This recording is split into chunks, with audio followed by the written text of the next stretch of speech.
Faslun furudul ghusli, pembahasan tentang fardu atau rukun di dalam mandi. Furudul ghusli isnani, an-niyatu wa ta'mimul badan bil ma'. Rukun dari mandi cuma ada dua. Yang pertama adalah niat, yang kedua meratakan air ke seluruh badan. Sebagaimana sudah kita sampaikan, kita harus memulai ketika sudah masuk ke dalam fardu mandi tadi dengan memasang niat. Kemudian setelah kita masang niat, kita sertakan niat tadi di dalam basuhan yang pertama kali. Maka kita harus mengklasifikasi, merinci ya, dari hajat kita tentang mandi tadi, dari udzur yang kita miliki, baik itu hadas yang berkaitan dengan junub, atau yang berkaitan dengan haid, atau yang berkaitan dengan melahirkan, atau yang berkaitan dengan keluar mani, atau yang berkaitan dengan berkumpul ya suami istri. Maka apabila kita meniatkan untuk ya supaya bisa melakukan aktivitas sholat, iktikaf, membaca Al-Quran, dan juga tawaf ya, maka itu sudah mencukupi. Karena semua tadi adalah menghilangkan hadas besar yang dengan itu kita dibolehkan untuk melakukan aktivitas ibadah yang kita sebut tadi. Adapun ketika memang kita meniatkan sekedar amal-amal kesunatan saja, sebagaimana mandi setiap harinya, atau ketika datang hari Jumat, maka niat tersebut tidak mencukupi untuk mandi besar atau mandi junub. Maka yang paling utama adalah kita memperincikan apa yang kita niatkan di dalam hajat mandi kita. Saya niat mandi karena hadas junub, atau saya niat mandi karena haid, saya niat mandi karena keluar mani, saya niat mandi karena ya melahirkan, dan seterusnya dari beberapa yang mewajibkan kita mandi tadi. Maka apabila kita sudah memasang niat tersebut, maka kita sertakan basuhan yang pertama ke tubuh kita, baik itu di bagian bawah, tengah, atau atas dari bagian tubuh kita. Walaupun nanti ada kesunatan memulai menyiram air dari atas. Nah, ini nanti kesunatan saja ya. Tapi basuhan yang pertama dalam niat tadi itu yang menjadikan basuhan air tadi termasuk di dalam kategori mandi dan tidak perlu ada pengulangan. Apabila seseorang lupa tidak berniat di dalam mandinya, maka otomatis tidak sah. Ya, ini seperti yang kemarin kita sampaikan. Bagaimana kalau ada orang mandi sudah selesai tapi lupa tidak niat, maka hukumnya tidak sah, wajib mengulang mandinya. Apabila lupa baru teringat di pertengahan ya, ketika melaksanakan mandi, maka ketika ingat dan berniat, maka hitungan pertama kali basuhan yang dihitung adalah ketika ingat dan memasang niat tadi. Maka apabila kita sudah sampai ke membasuh kaki niatnya, maka kita harus mengulang badan kita yang belum tersiram air selain kaki yang sudah ada niat di dalam membasuhnya tadi. Maka itu yang disebut dengan menyertakan niat ya, ketika menjadi rukun di dalam mandi besar. Yang kedua, ta'mimul badan bil ma', meratakan seluruh badan dengan air, tidak terkecuali badan yang memang ada penghalangnya, termasuk apabila kuku memakai sejenis tutup ya, karena orang dulu itu aksesorisnya ada yang dari emas atau perak untuk dipasang sebagai ganti kuku. Maka apabila itu fungsinya sebagai ganti kuku, maka wajib dibasuh, karena kuku dan gigi termasuk nanti di lubang hidung itu termasuk anggota yang harus dibasuh, ya. Maka apabila ada yang tertutup dari anggota tadi, maka diganti dohirnya, diusap yang kelihatan dari bagian yang tertutup tadi, termasuk yang belum khitan, maka wajib membasuh bagian dalam dari zakarnya supaya najisnya dan kotorannya hilang. Kalau memang, ya, penutup tadi menghalangi bersihnya zakar dari bersuci dan harus dibuang, maka hukum mengkhitan zakar itu menjadi wajib. Ada anak sudah 15 tahun nih, dia kan gelem balik, dia ihtilam atau tidak dia sudah balik. Kalau perempuan dia haid atau tidak tetap balik karena sudah 15 tahun hitungan hijriah. Maka bagi laki-laki yang belum dikhitan, walaupun belum ihtilam, ya, tapi dia sudah masuk umur ke-15 hitungan bulan hijriah, maka dia ketika mandi wajib membersihkan bagian dalam zakarnya yang tertutup kulit. Apabila itu sangat sukar, maka mengkhitannya hukumnya menjadi wajib. Paham ya di sini ya? Bahasa Jawanya apa Pak Priyo? Bahasa Jawanya apa? Paham ya? Jadi harus dibuka sampai yang ada di dalam kulup tadi, ya, di dalam kulup itu ada kotoran maupun cairan najis itu terbasuh sehingga menjadi suci.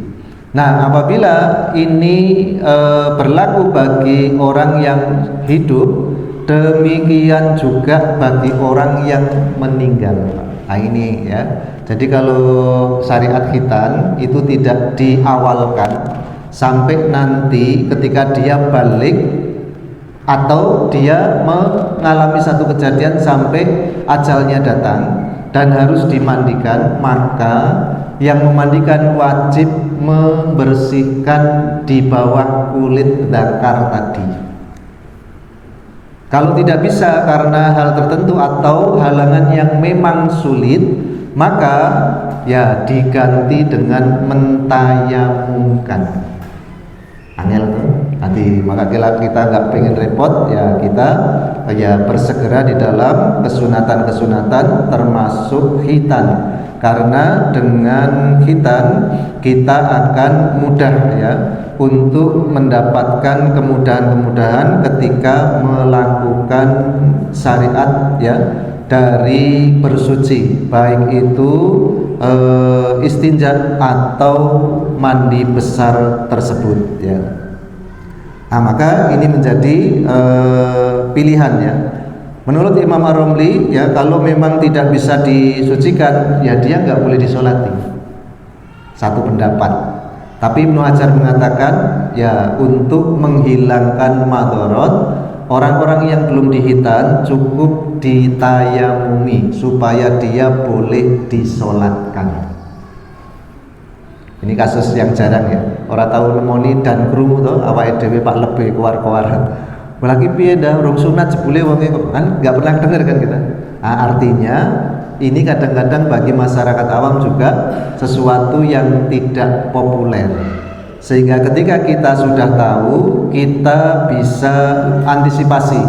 Satu, untuk diri kita sendiri. Nomor dua, untuk orang-orang di sekitar kita. Kalau memang sudah waktunya untuk dikhitan, maka segera berkhitan, karena ini kaitannya dengan ibadah satu atau bersuci ya. Ketika nanti memang ada kewajiban untuk mandi atau dimandikan, begitu ya. Jadi nuwun sewu, kita semua Maka termasuk ya para mu'alaf yang memang masuk Islamnya sudah berumur dan memang belum dihitan. Hukum khitan bagi yang sudah balik tadi wajib, bukan sunnah. Karena sholat itu wajib, maka sesuatu yang mendukung keabsahan sholat otomatis jadi wajib, begitu ya. Nah, ini yang termaktub di dalam bab meratakan air ya ke seluruh tubuh, termasuk lipatan badan dan juga kulit yang ada di tubuh kita. Maka bagi orang yang sudah ya mempunyai kelebihan ya di dalam tubuhnya, lalu muncul lipatan-lipatan di badannya, wajib meratakan air sampai masuk ke sela-sela lipatan dan juga bagian-bagian air badan yang mungkin sekali tidak terkena air dengan sendirinya, tapi harus melalui bantuan. Ya, kalau kita mengguyur dari atas, pasti bagian bawah pundak ini tidak akan sampai airnya, maka wajib di sela-sela. Nah, kalau ada yang sudah badannya lebih lalu kulitnya jadi banyak lipatan, maka di lipatan kulit tadi harus di sela-sela juga. Ya, selangkangan, terus di bawah dengkul ini ya, di belakang dengkul. Terus yang paling sering kita lupa tidak menggosok adalah telapak kaki. Ya, seringnya kita lupa ini. Dan telapak kaki itu termasuk bagian tubuh yang harus terkena air ketika kita mandi junub. Ya. Kenapa? Karena kita kalau tidak membasuh atau mengusapnya, dia di bagian bawah kita sudah merasa kaki kan sudah basah, padahal belum terkena air yang pakai niat tadi. Maka ini harus berhati-hati. Maka di dalam ibadah tidak cuma pemahaman, tetapi butuh ketelitian. Begitu ya. Nah, termasuk seluruh badan ya, menyela-nyela rambut ya, sampai ya bagian-bagian rambut yang memang sulit terjangkau air karena mungkin ada tadi ya gulungan atau ya memang jenis rambutnya yang keriting ya, dan memang sukar ya untuk terjangkau air, maka apabila sedikit dimaafkan, dan apabila itu jumlahnya banyak dan lebar mendominasi kepala, maka diusahakan untuk menyela-nyela kulit kepala sampai air masuk ke kulit kepala tadi. Termasuk maaf kalau yang punya bahasa sekarangnya itu ketombe ya, bahasa Londone sindap. Paham ya? Bahasa Londonnya apa? Sindap. Itu kadang-kadang dia tidak tembus air, maka perlu di sela-sela tadi, di sela-sela sampai kulitnya basah. Nah, ini kesunatan tadi ya, di sela-sela dulu sampai kulitnya basah, baru nanti pasang niat terus menyiram air 3 kali. Nah, itu kesunatan nanti ya. Kita sampaikan di tata cara mandi besar nanti, insya Allah. Dari 2 poin yang sudah kita sampaikan kemarin, mungkin ada yang perlu diulang dulu atau ditambah keterangannya sebelum masuk ke kesunatan mandi besar. Silakan.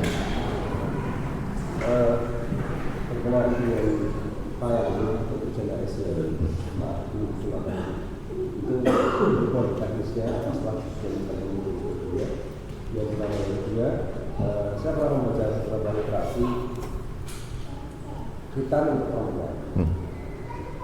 Terus apa nih? Ya. Yang pertama jenazah ya, jenazah yang belum dihitan. Ini kita spesifik laki-laki dulu ya. jenazah yang belum dihitan, maka ketika ada orang yang akan memandikan, dia menganggap bahwa jenazah ini statusnya orang yang tidak mendapatkan alat untuk bersuci, maka dia harus tayamum. Dan ketika mentayamumi, ya sebagaimana tayamumnya orang yang hidup, cukup diusap wajah dan tangan, atau kalau mazhab Maliki kaf, telapak tangan. Ya, kalau mazhab Syafi'i sampai yad, sampai sikut. Ya, nanti ada perbedaan tata cara tayamum di beberapa mazhab, tapi tidak mengurangi esensinya. Ya, hakikatnya sama, cuman metode yang digunakan ada perbedaan. Ya, jadi cara mentayamumi jenazah sebagaimana tayamum bagi orang yang hidup, cukup diusap dengan debu, ya, bukan yang tidak tampak, tetapi kalau ditutup dikeplak gini mabul gitu ya. Itu yang namanya debu sah untuk tayamum itu. Ketika ditepuk maka akan muncul debunya. Jadi kalau yang nempel di tembok kok nggak ada bekasnya, itu tidak sah untuk tayamum. Termasuk mazhab Syafi'i yang muktamad, di dalam pesawat nggak sah tayamumnya. Satu, nggak ada debu. Nomor dua, nggak nempel di bumi. Itu dua syarat yang tidak terpenuhi di dalam pesawat. Jadi sahnya tayamum nanti kita singgung sedikit ini ya, biar nanti kalau mau mentayamumi jenazah itu sah ya. Syaratnya nempel dengan bumi. Walaupun kita di pucuk pohonnya kan nempel di bumi, Pak. Daunnya ada debunya ini, ditepuk kok mabul, ya berarti sah tayamum kita. Ya. Atau nempel dengan bumi tapi di di vakum. Itu kan kalau ditepuk nggak muncul debunya tadi, maka tidak sah. Ya, maka kalau munggah gunung, yang golek lumpur yang sudah kering itu, nah itu debu itu. Lumpur yang sudah kering ditaruh di kertas, dilipat, dibawa di tas atau di saku. Nanti kalau nggak ketemu air, cari dulu air nggak ada, tayamum dengan yang seperti itu. Karena kalau di atas gunung, maaf kadang-kadang debunya tidak ada, ya, kecuali yang di bawah itu yang berpasir ya. Di beberapa kondisi pegunungan tidak memungkinkan ada debu, ya, gitu ya. Itu yang pertama. Yang kedua, hukum khitan bagi wanita. Madhab Hanafi wajib, Maliki sebagian mengatakan wajib, sebagian mengatakan sunnah. Syafi'iyah ada yang mengatakan wajib, ada yang mengatakan sunnah. Tapi yang muktamad, yang banyak mayoritas di Syafi'i mengatakan sunnah. Bagian mana yang dipotong dari tubuh wanita sehingga disebut dengan khitan? Mas Krisi mesemerak perak. Jadi ada bagian dari alat reproduksi wanita, kalau di bahasa kali umumnya itu namanya klitoris. Paham? Seberapa? Nah itu di sebagian kecil di atas tadi, di atas klitoris itu dipotong sedikit. Jangan terlalu banyak dan jangan terlalu sedikit. Itu yang tahu tenaga medis. Karena memotong kulit klitoris tadi bisa mempengaruhi mood seksual dari seorang perempuan. Salah bisa ganas, utawa nek salah yo pasif, Pak. Jawal-jawil ora wegewo, nah iki ono sing salah iki. Nah ini juga maaf ya, salah satu keistimewaan syariat Islam itu satu untuk toharoh, nomor dua memang ada fungsi tadi ya, secara fungsi anggota tubuh tadi ya, sudah bisa diterima ya. Jadi jenazah mentayamumnya sebagaimana orang hidup. Khitan bagi perempuan mayoritas ulama, kalau kita di Syafi'iyah mengatakan sunnah. Bagian yang dihitan adalah kulit atas dari tadi ya, alat reproduksi perempuan yang bernama itu. Jadi tidak boleh banyak, tidak boleh sedikit. Maka kecenderungan hitan bagi perempuan dilakukan ketika masih balita. Jadi jangan sudah agak gede nanti ya tadi ya tidak nyaman lah. Jadi kalau mau hitan bagi perempuan usahakan di bawah 5 tahun karena tidak sakit satu, nomor 2 dia nggak punya kenangan. Ya. Jadi kalau pipis itu lebih bersih kalau dipotong gitu. Cukup ya, alhamdulillah. Yang lain? Iya Pak. Hukumnya sunnah, ya. Hukumnya sunnah mayoritas ulama Syafi'iyah. Dan antum melu sing wajib ya ora apa-apa. Ya kalau melu sing wajib berarti sing ora hitan hukumnya dosa karena melu sing wajib.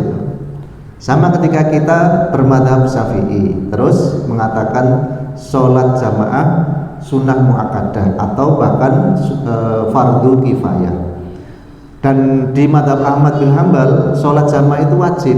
Konsekuensinya apa? Kalau nggak ada udzur nggak jamaah dosa.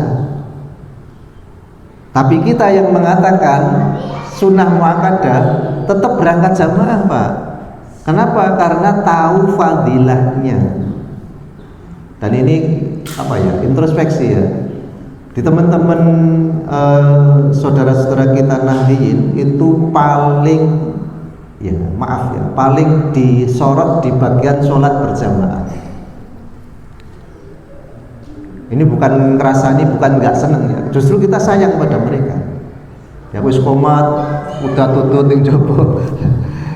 Bahkan ada yang alim Pak, yang mereka sudah ngaji gitu ya, tapi masih tidak interest dengan panggilan iqomat. Nah itu kita ya sayang lah pada mereka seperti itu. Ya seperti itu ya. Jadi kita mengatakan sholat jamaah hukumnya apa? Sunnah muakkadah. Tapi kita tetap berangkat. Kenapa? Ya karena sholat khauf saja, sholat ketika perang, ya. Sing peluru rudal itu seliwar-seliwar di sekitar kita itu disunahkan apa Pak? Jamaah kok. Saking apa Pak? Saking luar biasanya pahala sholat berjamaah. Dan janji dari Allah SWT di ulasan para ulama, sholat berjamaah, sholatnya pasti sah. Ini yang tidak dimiliki oleh sholat-sholat yang lain.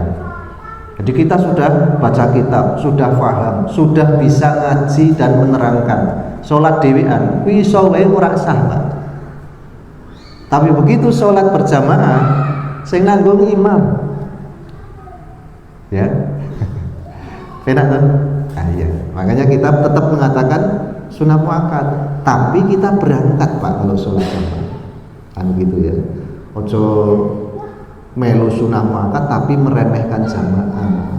Maaf itu kan cuman apa Pak? Junnah ya, perisai ya. Buat alasan aja.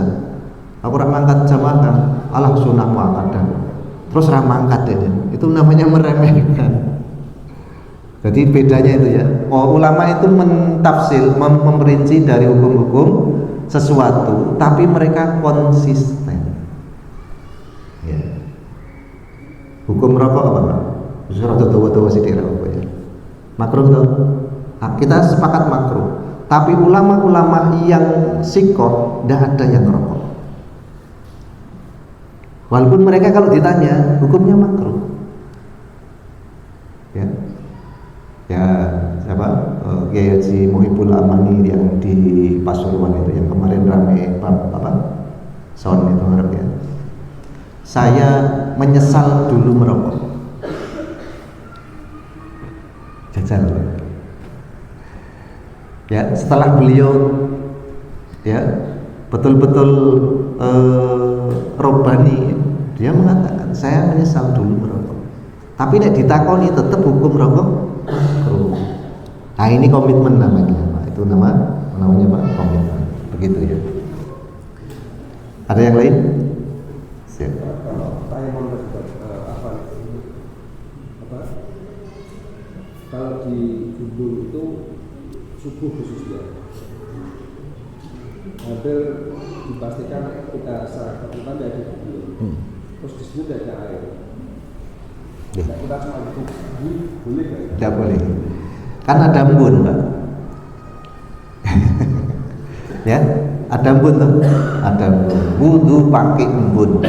Ora usah kumu-kumu, Pak. Jadi golek embun kok kumu-kumu ya repot. Wudu yang memang tidak air melimpah itu wudu yang rukun saja. Ya, diusap ke embun, basuh ke wajah, atau tangan langsung diembunkan, diusap-usap. Tidak apa-apa, boleh. Itu di tempat yang sama atau pindah tempat? Maksudnya setelah kita ambil Di tempat yang sama boleh, pindah afdol. Karena di dalam ayatnya kan Allah menjadikan ma'an tohurun ala wazni faul. Faul itu selalu dan bisa membersihkan. Jadi satu air yang belum berubah itu buat bersuci berkali-kali itu hukumnya sah. Begitu ya. Maka kalau satu tempat boleh, kalau luas ilalangnya ya boleh diganti-ganti tempat, tidak ada masalah. Gitu ya. Nah, makanya pengetahuan kita tentang kondisi trek dan juga rute itu akan mengantisipasi kita untuk bisa bisa lebih berhati-hati. Ini kira banyu gowo sangu banyu dhisik. Satu toharohnya, nomor dua istinjaknya. Walaupun dengan batu boleh toh, tapi nerak kulino kan yo risih toh. Nah, begitu ya. Nah, maka tadi pengetahuan tentang trek dan juga kondisi dan situasi yang akan kita tuju itu menjadikan kita lebih antisipasi. Begitu ya. Nah, kitab-kitab klasik membahas tentang bersuci dengan kriteria yang demikian detail itu karena kondisi zaman dulu nggak seperti sekarang, Pak. Ya toh, masjid gede wae onone pompa dragon gitu. Kuwi nek ketiga ora metu banyune jajan. Menangi berarti. Nek menangi berarti cah tuwa berarti. Itu masjid jami itu, Pak. Ya, masjid jami itu adanya pompa dragon, enggak ada sanyonya, enggak ada sumber airnya. Kalau sekarang alhamdulillah gitu ya. Enggak ada mata air tapi pam daerah itu sudah sampai air melimpah, sehingga kita ketika mengkaji kitab nanti fungsinya ketika memang darurat, Pak. Ya, karena memang sekitar kita sudah aman. Kurang lebih seperti itu. Cukup? Oke. Tatimah sebagai penyempurna, ada beberapa wasunanuhu sab'atu asara ayat. Sunnah-sunnah di dalam mandi wajib ada 17. Yang pertama tasmiyah. Kemudian ghuslul adha sawaun kana tahiron kamani wa mukhad au najasan kawadi wa madi wadhalika idza kanat an najasatu ghairul mughalladah wa kanat hukmiyatan au ainiyatan, ya, lakina tazulu yaksha bi ghuslatin wahidatin amal ainiyah alladila tazulu bidzalika fa izalatuha qoblal ghusli sartun fala yasihu ma'a baqaiha li khailu latiha, ya, li khailu latiha bainal adwi wal ma'i, ya. Jadi yang pertama di dalam sunnah akan mandi wajib itu tasmiyah, membaca basmalah, kemudian menghilangkan kotoran, baik kotoran yang suci seperti mani atau dahak, atau yang najis, madi, wadi, air seni, terus BAB. Nah, itu semua harus dibersihkan dulu, ya. Yang memang ainiyah dan harus dihilangkan, yang tidak cukup dengan satu guyuran. Selama barangnya ada, maka tetap dibersihkan sampai hilang. Kenapa? Karena kalau masih nempel akan menghalangi air bisa menyentuh badan atau anggota yang harusnya terkena air tadi. Ya. Nah, maka apabila ya tidak termasuk najis yang mughaladhah, apabila ya memang tidak bisa dihilangkan dengan sekali guyur tadi, maka syaratnya harus dibersihkan dulu sebelum masuk untuk melakukan aktivitas mandi besar. Ini kelihatannya kalau diguyur sekali nggak hilang, maka dibersihkan dulu sampai hilang, baru nanti tasmiyah membersihkan yang langsung satu guyuran hilang ya. Nah, apabila najis dan itu mughaladhah, nanti bisa kita rujuk kepada pembagian najis ya, ada yang ringan, ada yang sedang, ada yang berat. Termasuk yang berat adalah ya harus disucikan 7 kali. Salah satu dari 7 kali tadi tatrib, mencampur dengan tanah. Boleh pertama kali, boleh di tengah, boleh yang terakhir. Ya, mencampur dengan tanah tadi itu sebagai syarat. Di dalam mazhab Maliki ya ada yang tidak sampai mughaladhah ya. Jadi kalau anjing di Syafi'iyah itu mughaladhah, tapi kalau Malikiyah tidak mughaladhah. Ya, mensucikannya bagaimana mensucikannya? Sebagaimana Syafi'iyah, tetap pakai debu. Kenapa? Karena Nabi menyuruh untuk menggunakan debu di dalam 7 kali basuhannya. Tetapi hukum atau statusnya itu cuman najis saja, tidak sampai berat. Gitu ya. Makanya kalau kita ke Turki, ke Maroko, ke Spanyol ya, sebagian Eropa Timur itu ya orang Muslim ngelus-ngelus anjing ya biasa gitu. Di rumahnya ada anjing biasa. Ya, karena memang mereka meyakini hukumnya seperti itu. Tapi kalau sudah anjing basah atau dijilat, ya mereka mensucikannya pakai tanah, begitu ya. Kalau memang mughaladhah, maka harus dibasuh 7 kali. Yang salah satu di antara 7 kali tadi menggunakan tanah. Au ma'hu qabla istiqa'is sab'i ya, atau memang dibersihkan dulu ya sebelum dibasuh dengan 7 kali basuhan tadi ya. Kemudian wal wudu, kemudian setelah menghilangkan kotoran atau najis, kita melakukan wudu sebagaimana wudunya sholat, mulai dari mencuci tangan tadi ya, terus kumur-kumur, terus istinsyaq ya, wataslis sama, mengulang 3 kali dalam gerakan membasuh atau mengusap anggota wudu. Watahlil, menyela-nyela jari kaki maupun jari tangan atau rambut kepala. Di dalam hal ini kalau memang punya jenggot yang lebat ya, maka di situ juga disunahkan tahlil. Di sela-sela dulu, sela-sela di rambut ya, di jenggotnya. Setelah menyela-nyela tangan dan kaki tadi. Ya.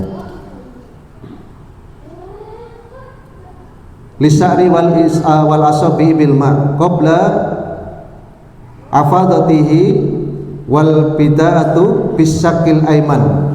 Lalu setelah semua sudah beres, memulai dari sisi kanan dulu. Wa bi'a'la badanihi. Nah ini ya, baru kita disunahkan memulai dari bagian atas sebelah kanan. Kalau kita bisa ilustrasikan ya, kita bagi badan kita menjadi 2, lalu kita guyur di bagian atas sebelah kanan dulu. Ya, sebelah kanan dulu ya. Setelah itu ya watawajjuh lil qiblah ya. Dan juga kalau mungkin mandi itu menghadap ke kiblat. Wa kaunihi bimahali la yanaluhu risos ya, dan tidak terkena percikan air ketika kita mandi. Jadi orang dulu ini rahasianya kenapa jeding ya, bahasanya orang dulu apa? Jeding. Kamar mandi orang tua dulu itu pasti dikasih balok atau batu bata. Kenapa? Karena kalau mandi percikannya itu jangan sampai muncrat kena anggota yang sudah terbasuh tadi. Itu rahasianya. Tapi kalau sekarang kita lebih bisa efisiensi, nggak sampai memercik ya sampai tinggi, itu afdol. Ya dulu orang mandi pakai adab, 1 nyamping, nomor 2 jongkok. Terus pakai anjian tadi, dia nongkrong di kayu atau batang, sehingga ketika dia mengguyur tubuh lalu meratakan itu tidak terpercik ya dari air tersebut yang jatuh ke lantai kamar mandi lalu mengenai badannya lagi. Gitu ya. Wasatrin fil khulwati, dan menutup di tempat yang sepi. Jadi kalau sekarang kamar mandi sudah ada desain ya kamar khusus, maka ini tidak berlaku. Nanti kalau di tempat umum atau yang memang terlihat orang, maka harus ada penutup ya, dikasih shutter. Nah, mandi pakai nyamping, pakai kain itu sunnah, Pak, walaupun di kamar mandi ya, apalagi di luar, maka nyamping itu sunnahnya. Wajalina alwasi an yaminhi, kalau embernya besar taruh di sisi kanan, tapi kalau embernya kecil taruh di sisi kiri. Nah, ini sunnah saja, Pak. Kita kan belum dengar yang detail begini ya. Pokoknya nemune ember yo madepe ngono. Ya, maka kalau embernya besar taruh di sisi kanan kita, kalau embernya kecil taruh di sisi kiri kita ya. Watarkil isti'anah, jangan sampai minta bantuan ke orang lain kecuali darurat.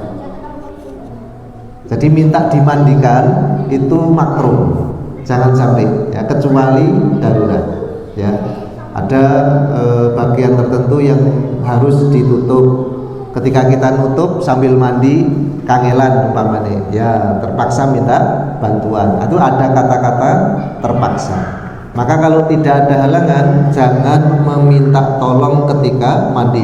Ila liudrin wasahadatani akhirahu ya, setelah selesai dari mandi semuanya, kita mengucapkan 2 kalimat syahadat sebagaimana kalimat setelah wudu. Asyhadu an la ilaha illallah wa la syarikalah wa asyhadu anna Muhammadan abduhu wa rasuluh. Allahumma ij'alni minat tawwabin waj'alni minal mutatahhirin waj'alni min ibadikas sholihin. Nah, seperti itu. Orang aku sekeri ya apa-apa, yang penting syahadat 2 tadi. Ya.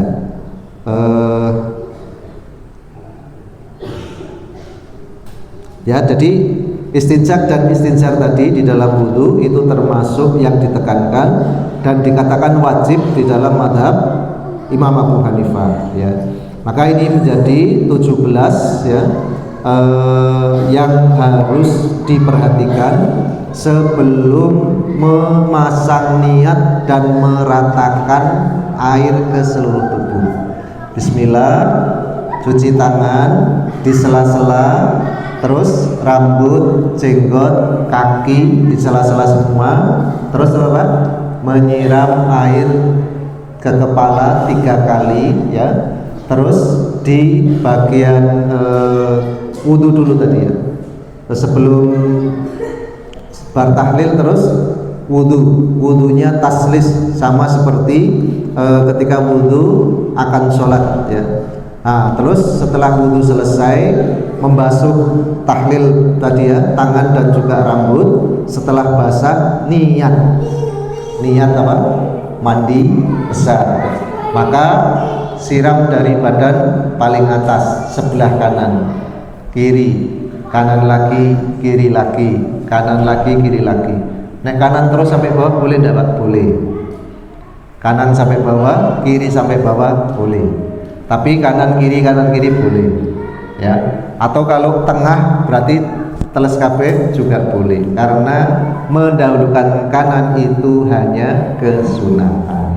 Begitu ya.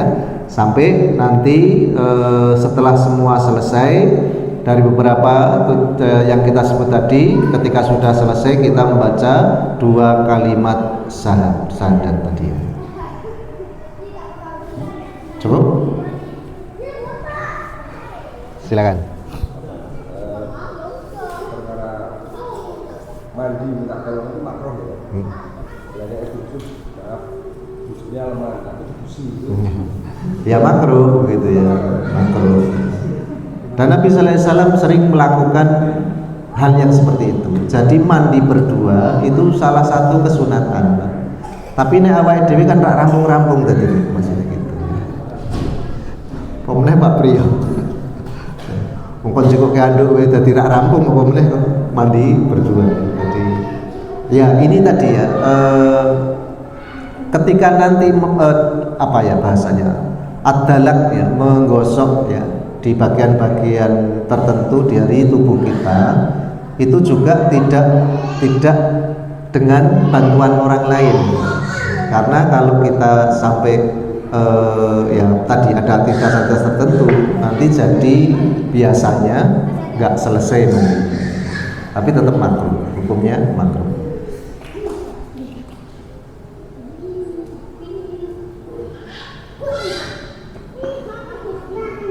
Cukup? Tambah apa cukup? Sudah masuk Isya belum? Silakan. Melafatkan niat itu fi'lul qalbi ya. Niat itu amalan hati. Ora ora kudu diucapke. Jadi cukup dipasang di hati niatnya. Ya tapi kalau mau talafut biniat ya, hukumnya apa? Boleh. Nawaitul ghusla, saya niat mandi lirafil hadasil junubi, untuk menghilangkan hadas junub lillahi ta'ala, karena Allah ta'ala. Sudah itu kalau mau talafut. Tapi kalau nggak mau dilafatkan cukup dalam hati niat mehadus junub, sudah selesai. Mudah ya? Iya. Kalau yang laki-laki kan paling mandinya junub doang. Ya, nanti kalau nanti bagi yang wanita ada perbedaan tadi. Nawaitul ghusla lirafil hadasil wilada, melahirkan, haid ya. Terus apa lagi? Nifas. Nah, itu dibedakan. Ya, begitu supaya detailnya kita dapat. Ya. Nah, setelah mandi wudu lagi atau tidak? Tidak usah. Apabila kita sudah mandi dan tidak batal wudu kita sebelum kita mandi tadi, maka tidak perlu mengulang wudu. Apabila batal, maka wajib mengulang wudu kalau mau sholat, gitu ya. Kita nggak sengaja nih memegang area sensitif kita dengan tangan bagian dalam, itu kalau madzhab Syafi'i batal wudu. Kalau sini enggak, kuku enggak. Jadi kalau kukunya panjang, gatel, garuk pakai kuku dok, enggak apa-apa, karena enggak kena kulit. Ya, oh ini ilmu, jadi guyu. Jadi guyu. Makanya madzhab Syafi'iyah itu para pengikutnya rata-rata itu menyisakan satu di jari jemarinya kuku yang agak panjang. Kenapa? Biar nggak batal gitu loh. Kalau garuk cukup kena kukunya, nggak batal. Karena kalau kena dari bagian dalam itu batal. Atau keluar angin, atau buang air kecil atau buang air besar, mandinya tetap sah, wudunya yang batal, maka harus wudu lagi. Betul nggih? Oke. Alhamdulillah, insya Allah kita sambung pertemuan yang akan datang. Kemakruhan di dalam mandi, dalam hal ini penggunaan air, insya Allah di pertemuan yang akan datang. Saya kira cukup ya. Aku lu qauli hadza astaghfirullah li wa lakum wa lisa'iril muslimin min kulli dhanbin astaghfirullahaladzim. Kita tutup dengan doa kafaratul majlis. Subhanakallahumma wa bihamdika asyhadu an la ilaha illa anta astaghfiruka wa atubu ilaik. Alhamdulillahirabbil alamin. Assalamualaikum warahmatullahi wabarakatuh.